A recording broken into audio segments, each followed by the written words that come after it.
É interessante que às vezes a vitória nem está pronta, mas quando nós declaramos, é como se a nossa coragem de declarar essa vitória, mesmo que a gente não veja os sinais dela, Deus antecipasse esse processo. Porque a vitória, para acontecer, nós precisamos acolher a graça de Deus e precisamos fazer a nossa parte. E quando nós declaramos a vitória, a nossa mente se programa. É como se ela se permitisse viver aquilo que nós já proclamamos. Porque o estado de fracasso, minha gente, ele tem um poder assolador sobre nós. Quando nós alimentamos, sabe, no dia a dia, você sabe o que eu estou dizendo? Porque isso é muito comum na nossa vida.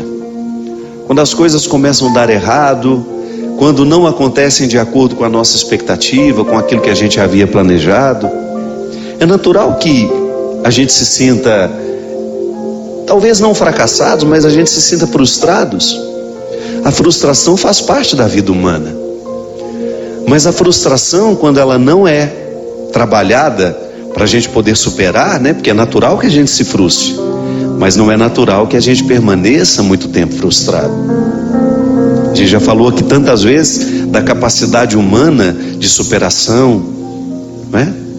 A gente vê tantas pessoas sendo capazes de superar as dificuldades da vida, e a gente se entusiasma a ser capaz também. É a força do testemunho do outro na nossa história. Por isso que é tão bom a gente ouvir o testemunho de alguém que conseguiu, de alguém que passou por dores semelhantes a nossas e foi além, não ficou parado nelas.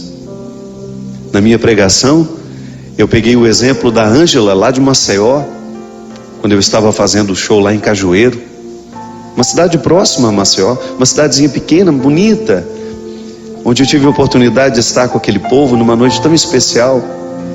Antes de subir ao palco, tive a oportunidade de conhecer a Ângela, que foi o testemunho que eu contei no Osana Brasil e que nunca é demais a gente recordar. A Ângela estava preparando com o filho dela a formatura tão esperada daquele menino. Um menino esportista, atleta, que sempre cuidou da saúde, que sempre cuidou de si mesmo.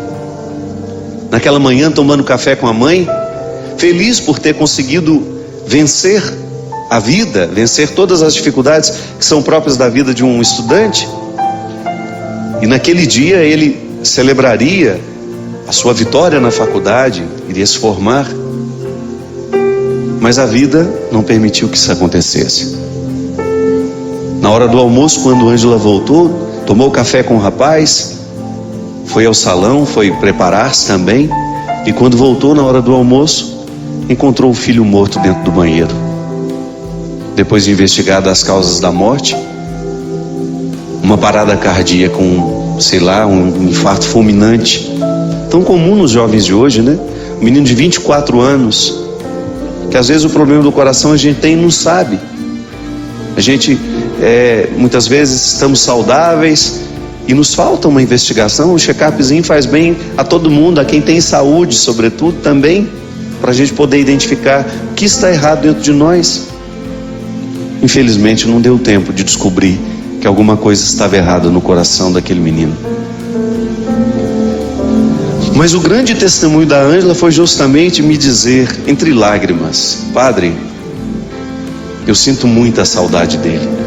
São 7 meses. Gente, e logo 30 dias depois da morte do filho, morreu também a mãe. Então ela perdeu 2 grandes vínculos. Perdeu o filho, perdeu a mãe. Deixou de ser mãe e deixou de ser filha num espaço de 30 dias. Se a gente for pensar, causas suficientes para que essa mulher pudesse dizer: eu sou uma fracassada, a minha vida não tem mais sentido. E quando ela veio me pedir para rezar por ela, ela não falou nada disso. Ela só me disse que dói demais. E sustentada pela fé que tem na ressurreição, me disse: não tenho nenhuma revolta, Padre. Não fico pensando que Deus foi injusto comigo, não, nada disso me ocorre. O que me ocorre é a saudade. Reze por mim, Padre, para que eu seja capaz de tolerar essa saudade, de colocar dentro do meu coração a vida em ordem. Esse testemunho mexeu comigo, mexeu com muita gente que assistia a nossa palestra no domingo. E nunca é tarde, nunca é demais a gente repetir, e nunca é tarde para a gente reviver o testemunho de uma pessoa que foi capaz de superar a sua perda, que foi capaz de superar o seu fracasso, e que não permitiu que aquele fracasso se instalasse como um proprietário da alma da gente. Porque o que às vezes acontece é isso. Eu sempre gosto de dizer que se todos os dias a gente não faz uma faxina antes de dormir, sabe, uma faxina espiritual mesmo, emocional, afetiva, se a gente não faz uma limpeza daquilo que nos poluiu, porque todos os dias a vida nos polui, com aquilo que acontece, com aquilo que a gente vê que aconteceu na vida do outro, porque nós não somos indiferentes. Se você assiste ao noticiário todos os dias de manhã, você já tem motivos para passar um dia lamentando. Se você assiste aos noticiários da noite, você tem motivos para perder o sono. Mas essa é a postura cristã? Será que a nossa indignação que nós devemos ter quando a gente vê uma coisa ruim acontecendo passa em assumir o fracasso que aquele acontecimento nos traz? Não. A indignação não é fracasso. A indignação é a gente se posicionar sabendo que o mundo não tem de ser assim. Não é natural que uma pessoa mate a outra, não é natural que a gente seja injusto, não é natural que a gente vá fazer uma coisa ruim ao outro, como tantas vezes são noticiadas. As notícias, o conteúdo das notícias que nos chegam, estão recheadas de traição, de injustiça, de impunidade, de assassinato, de ódio, roubo. A gente fica indignado porque o mundo não tem de ser assim.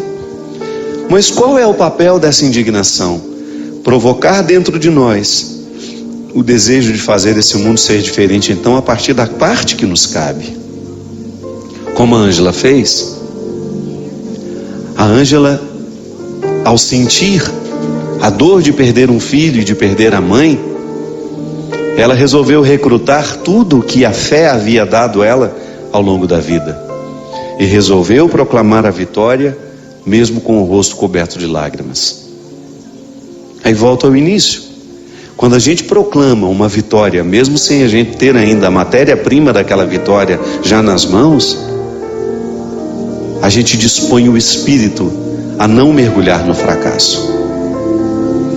É como se a graça de Deus se antecipasse dentro de nós, nos ajudando a compreender aquele momento difícil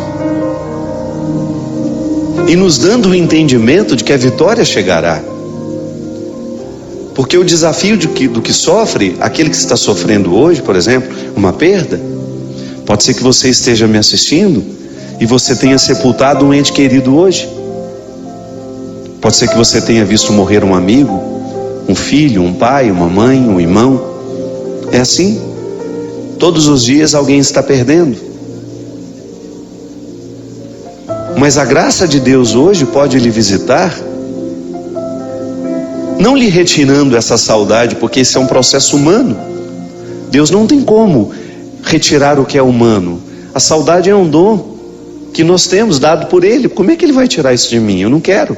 Eu não quero deixar de sentir saudade das pessoas que eu amo. O que eu quero é que essa saudade se torne leve dentro de mim, que não seja um fardo para me deprimir, para me amargurar.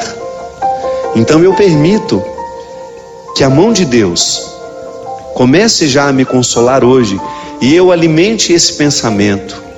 Quem perdeu alguém hoje precisa começar a alimentar esse pensamento. A dor que eu estou sentindo hoje não é definitiva. Porque o grande problema do sofrimento é quando nós olhamos para ele e quando a gente sente aquela dor terrível, tão próxima do acontecimento, é natural que doa de maneira terrível, mas a gente começar a alimentar a esperança de que essa dor vai mudar o formato dela, de que ela será sim suportável. Por mais difícil que nos pareça o dia de hoje, você pode ter certeza que, se bem vivido, se vivenciado tudo isso com fé no coração, deixando-se visitar por essa sabedoria divina de que tudo vai passar, que vai ficar diferente. Esse dia tão terrível hoje pode ser num futuro um dia de aprendizado. Porque é assim que as pessoas crescem. É assim que nós superamos. É assim que nós avançamos. Eu fico pensando, né?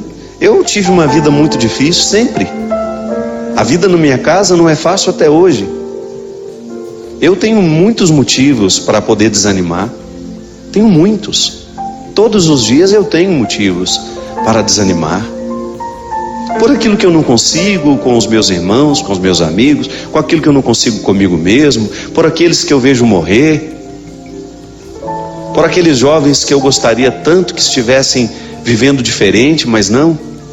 Estão lá perdidos nas drogas, na prostituição socializada, no álcool. Por ver o meu país tão injusto, por ver tantas vezes os nossos governantes fazendo o absolutamente contrário do que deveriam fazer. Deveriam cuidar da gente, mas às vezes saqueiam o cofre público, lá onde nós depositamos os nossos impostos, para que este país seja melhor, para que a gente tenha saúde, para que a gente tenha segurança, para que os nossos filhos tenham uma boa educação. Todos os dias nós temos motivos para desanimar. Todos os dias você também tem motivo para jogar a toalha e dizer: olha, a partir de hoje eu não luto mais. Mas não é assim que se faz gente grande. Não é desistindo que se faz gente grande. E por isso que vale a pena o testemunho, porque você vê que o outro não, que você não está sofrendo sozinho, que isso é humano. Eu gosto de dizer, né? Falo no meu livro, no Quem Me Roubou de Mim, que nós muitas vezes estamos estranhos às questões humanas. Nós estamos ficando estranhos a nós mesmos. Nós estamos estranhos ao sofrimento. Nós estamos estranhos à morte, como se isso não fizesse parte da nossa vida, como se isso não fosse um processo natural da vida. Não pode ser assim. Esse livro aí que está aparecendo, ó, Quem Me Roubou de Mim, além de falar do sequestro da subjetividade, fala justamente dessas perdas que o mundo contemporâneo, que o mundo de hoje está nos trazendo. Prejuízos terríveis. Por quê? Porque a gente não se reflete, a gente não se pensa. E quem não se pensa vai ter muita dificuldade de pensar a vida com mais amplitude, porque a maneira como eu me penso reflete na maneira como eu penso a minha vida. Como eu olho para as pessoas, a maneira como eu me olho reflete na maneira como eu olho para o outro. Então, esses sofrimentos que fizeram parte de você ao longo deste ano, eles têm que lhe trazer um fruto, sim. E se não trouxeram, você pode ficar esperto. Pode ser que você esteja deixando de arrancar deles o aprendizado. Pode ser que você esteja guardando os fracassos na estante, sabe? Sem reciclá-los. Não, fracasso tem que ser reciclado. Aquilo que você lutou, eu posso dizer, encontrei tantas pessoas que passaram pela batalha contra o câncer, ou porque lutaram consigo mesmas, ou porque lutaram com as pessoas mais próximas. Só quem já passou por isso sabe como é difícil. Mas depois que passa, depois que termina, não é verdade? Você olha para o cabelo que voltou a crescer e você identifica que aqueles cabelos representam sonhos. Só quem precisou perder os cabelos para fazer um tratamento de quimioterapia sabe o que é a alegria de vê-los nascendo novamente. Só quem precisou passar pelo mal-estar de uma quimioterapia, de ficar tantas vezes horas e horas dentro de um hospital esperando pelo atendimento, e depois você ver o resultado de que aquilo deu certo, de que o tumor regrediu, ou então a cirurgia que fez, que foi bem sucedida. Então, quando renascem os cabelos, meu Deus, que respeito nós precisamos ter por esses cabelos que nascem. São mais que cabelos. É o renascimento de sonhos, de esperança, de futuro. É alguém que de alguma forma pode dizer: a vida aqui venceu. E nós continuaremos lutando por essa vida. Porque só quem se viu nesse limite, nesse limiar estreito entre vida e morte, saberá identificar o quão a vida é preciosa. E deixaremos de reclamar menos, reclamaremos menos, porque um dia a gente viveu esse limiar e a gente sabe muito bem. Há 3 meses que eu estou lutando, com um problema que eu tive nesse ouvido esquerdo. Há 3 meses eu não sei o que é silêncio. Eu que gosto tanto. Então às vezes eu acho que eu vou ficar louco com um barulho que não termina dentro do meu ouvido. Eu tive uma pequena perda de audição, provocado não sei porquê, sei lá. São tantos os motivos que podem provocar aquilo que eles chamam de surdez súbita. O que é a surdez súbita? Quando você de repente acorda com um barulho no seu ouvido, você vai e faz uma audiometria, que é um exame que mede a audição. Aí eu descobri que eu perdi 3 frequências graves. Nem fazem falta. Poderia viver perfeitamente sem elas. Até o doutor Daniel, que tem me acompanhado, me disse: padre, é um diagnóstico muito bom. Depois outros médicos, amigos meus também, doutor Vianney lá em Petrópolis, que eu tive a oportunidade também de conversar, de passar por ele, fui tão bem atendido por ele, todo mundo dizendo, o diagnóstico é muito bom. Quando se perde frequências graves, se recupera praticamente tudo novamente. Só uma questão de tempo. Mas o problema, minha gente, não é essa bendita frequência grave que eu perdi, não. O problema é conviver com esse barulho, esse zumbido dia e noite. Sabe quando você deita para dormir cansado e você não consegue dormir porque aquele barulho te perturba, te perturba, te perturba? E ontem, graças a Deus, eu tive assim um dia tranquilo. Foi o primeiro dia em que eu posso dizer que o zumbido não ficou o tempo todo. Foi o primeiro dia em que eu tive a oportunidade de voltar a saborear alguns momentos de silêncio. Ele não foi embora, está aqui. Vai, volta, fica baixinho, fica mais alto. Mas ontem, eu vivi um dia inteiro naquele silêncio que eu gosto, que me faz bem. Você não pode imaginar de como eu valorizei aquilo. Você não pode imaginar de como para mim foi gratificante ter a oportunidade de valorizar uma situação que às vezes passa despercebido, porque eu me acostumei com ela. Então, como agora eu estou tendo de conviver com um barulho no meu ouvido, se Deus quiser, vou dar um jeito de curar isso, ou pelo menos diminuir isso, para eu não ficar louco, senão a gente fica louco, a gente não consegue se concentrar, tudo fica mais penoso, a gente fica mais cansado, menos paciente com as coisas. Então, sabe, quando você experimenta aquilo que antes você tinha e não sabia valorizar. Se Deus me der a graça de ser curado disso, você pode ter certeza que eu nunca mais vou interpretar o silêncio da mesma forma. Porque passar 3 meses com esse barulho o tempo todo no seu ouvido não é brincadeira. Então, quando eu tiver a oportunidade, como eu tive ontem, temporária, mas tive, de voltar a experimentar o silêncio, eu quero saborear aquilo com todas as forças da minha alma. Porque para isso serve o sofrimento.